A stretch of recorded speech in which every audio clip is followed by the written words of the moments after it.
इब्न मासो ये बयान करते हैं कि जो 40 रोज तक प्याज खाए और उसे झाएं हो जाए तो वो खुद को मुलामत करे। जब तुम किसी चीज के लिए दिल से कोशिश करते हो तो पूरी कायनात उसे तुम तक पहुंचाने में लग जाती है। अपने ख्वाबों को न छोड़ो, वो तुम्हारी रूह की सदाएं हैं। वो काम करो जो तुम्हें अपने अंदर जिंदा महसूस करवाए। पहला कदम उठाओ, रास्ता खुद नजर आता जाएगा। मुश्किल वक्त ना आता तो तुम अपनी ताकत से वाकिफ ना होते।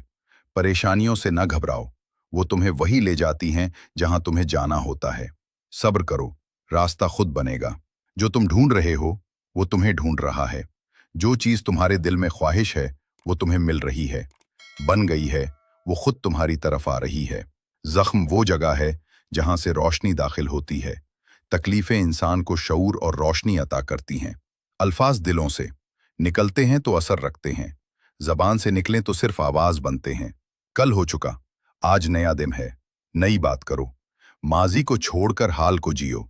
मोहब्बत एक पल है जो तुम्हें खुदा तक ले जाती है। खामोशी सबसे खूबसूरत जवाब है, हर उस शख्स के लिए जो तुम्हारे अल्फाज का नहीं बल्कि तुम्हारी खामोशी का मुस्तहिक हो।